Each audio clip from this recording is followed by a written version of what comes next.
What's going on, everybody? This is Eric Yu and welcome to my channel. Today is such a beautiful day and I finally be able to bust out my sunglasses.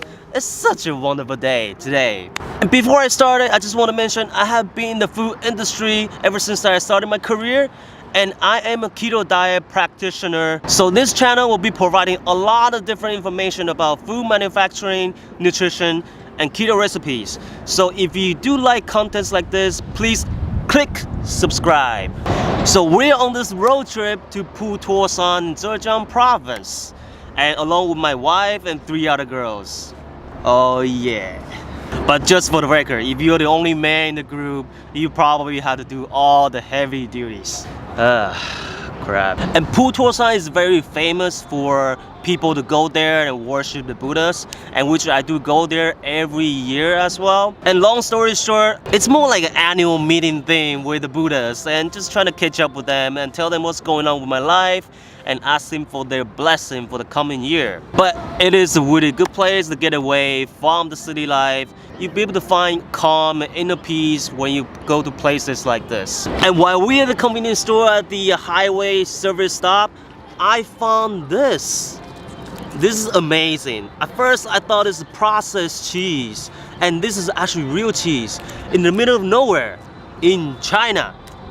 This is crazy, guys. And speaking of processed cheese, actually I need to put them back in my pocket because these are the last 2 cheese sticks I found in the convenience store, and my wife or those girls might take them away from me. Sharing's caring, but cheese are personal. And let's talk about processed cheese right now. Do you know the difference between processed cheese and real cheese? You might know the answer for that, but do you know the differences of how they're made and what are the differences of their ingredient? I kind of don't want to get into too much detail because I kind of don't want to get jumped and get beat up in the middle of the streets. But thankfully, I do have 4 girls as my bodyguards on this trip. They're kind of like my Charlie's angels. Actually, no, they are Eric's angels and +1. But anyway, we're just making a quick stop here because the girls have to use the restroom, and I don't really have too much time to go over every detail right now.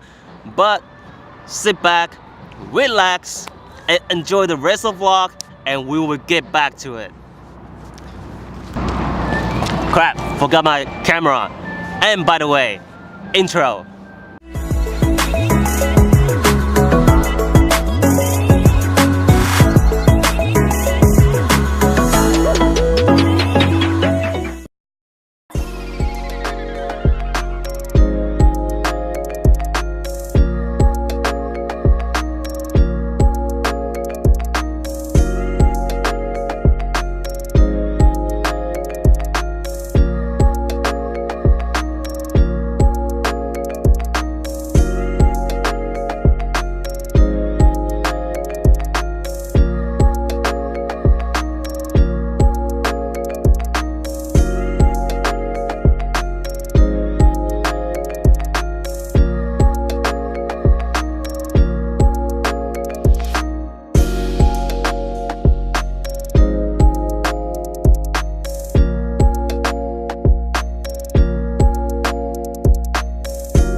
Whew, finally free from the girls, man. The girls really chit-chatting like this, like non-stop. Okay, now let's talk about our favorite food, cheese. Who doesn't like cheese? If you don't, you better start liking it. Processed cheese is made from the real cheese, but it only contains a portion of it. In the US, it can be called processed cheese as long as it's above 51% of the real cheese in the ingredients. That sounds a little bit, right? Poof. In China, guess what? It can be called a processed cheese as long as you have 15. One is 51 and one is 15. That's a very big difference. So what are the remaining ingredients in the processed cheese? A lot of stuff you probably don't want to consume or for your kids to consume. For example, emulsifier, coloring, preservative, flavoring, blah blah blah, and of course sugar sometime. Make sure you read the labels. But this additive is gonna kill you. No, they are not going to kill you. That's why the FDA in your country always have the maximum dosage limitation. But are those additives good for you? The answer of that is also no. That's why I don't really recommend my friends or my family to eat too much of those processed cheese. And the key is just basically keep it as natural, as simple as possible. So, when we look at the ingredients list of the real cheese, they're usually simple and very clear, and normally just milk, culture, salt, and rennet. They are fermented dairy with live culture in it. That's why they are rich in probiotics. Processed cheese, on the other hand, if you look at the ingredients list, it's more like reading a chemistry book or some kind of alien language that you don't understand. It is because processed cheese only contains small amount of real cheese. That's why you need all those additives to remain its shelf life, its flavor, texture. Also make it more stable from heat and oil-water separation. So long story short, processed cheese is cooked under heat with all those additives, and then it's cooled down and become the processed cheese. So the key word here is cooked. It is a totally different process from real cheese because it's been heated so that you don't really have any probiotic in the processed cheese. And here's the sensitive stuff. I probably shouldn't go too far, but just for the record, I want to mention that it does not apply to all the processed cheese producers. The real cheese supplying to the processed cheese production are not the best kind of cheese as you think. Downgraded cheese. Okay, so I'm gonna stop here now before I really get in trouble. Let's talk about the pros and cons of both types of cheese. Real cheese is definitely higher in nutrients. It is rich in calcium, phosphorus, vitamin A's and B's, and etc. But its shelf lives tend to be shorter than the processed cheese because it does have live culture in the real cheese. And once the real cheese has been heated, it would have this water-like particles appear on the surface, and which is irreversible. Processed cheese, even they are heated at some extent, they will be able to still keep its shape and you will be able to spread evenly. Plus, processed cheese has better stretching ability than the real cheese. So that many of the restaurants, for example pizzas or burgers, will use processed cheese because it has better melting or stretching ability, and this will definitely improve the customer's eating experience. I can go on and on and on, but I am trying to keep this vlog within 10 minutes.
So, we're back to Shanghai, and this trip was absolutely fantastic. And as you can tell, I have not filmed much inside the temple because it is said to be very disrespectful to those Buddhas. So this is another tip for you when you do visit Buddhist temples.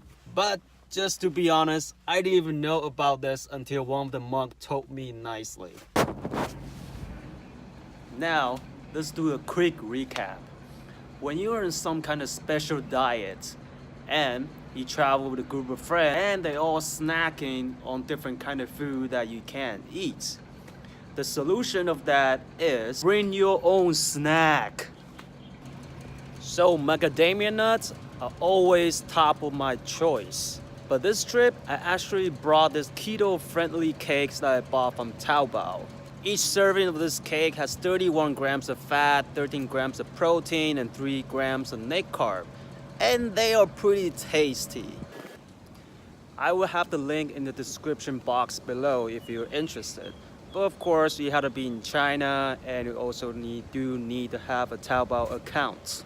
Now let's move along to cheese.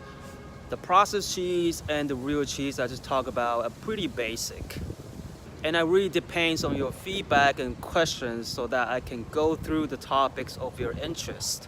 So that's it, guys. Leave your message below, and I'll see you guys next time. Peace and love.